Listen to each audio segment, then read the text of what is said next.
बिल्कुल देखिए उसके रिश्तेदार जो भी नई खरीद फरोख्त उसके आसपास जो करीबी लोग थे उन्होंने की होगी उसकी भी जांच हो रही है।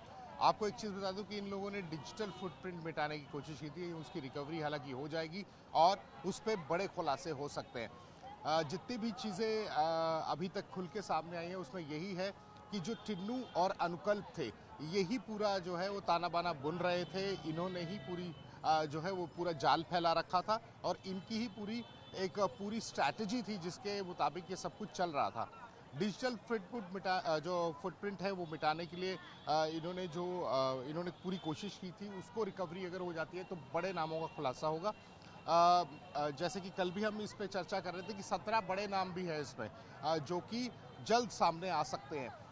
इसके आसपास इन जब भी जो जितने भी आरोपी हैं इनके जो मिलने वाले थे बहुत करीबी थे या फिर जो इनके रिलेटिव्स थे, उन्होंने कितनी प्रॉपर्टी खरीदी है, कितनी कोई नई प्रॉपर्टी उन्होंने ली है या इनसे जुड़े हुई कोई चीज़ें इन्होंने कोई मदद की है, उसको भी खंगाला जा रहा है। देखिए उनके जो पड़ोसी थे उनसे हमने बात की। उन्होंने कहा कि ये कुछ ही जो है महीने पहले आए थे, लगभग 1 वर्ष पहले कह सकते हैं कि वहाँ पर पहुँच आए थे और वो ज़्यादा किसी से संपर्क नहीं करते थे।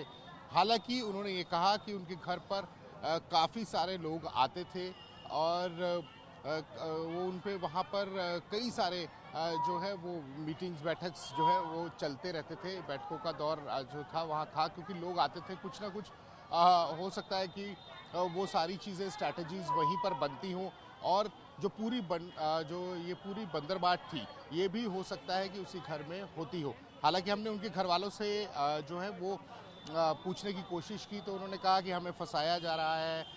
हालांकि वो अपनी बात रखने के लिए सामने नहीं आए, क्योंकि हमने बहुत प्रयास किया तो फिर उन्होंने हमसे बातचीत ज़रूर की, लेकिन वो अपने रिश्तेदार पे ही पूरा आरोप मढ़ने की कोशिश कर रहे थे। लेकिन जो सबूत इस समय मिले हैं जो जांच एजेंसी को,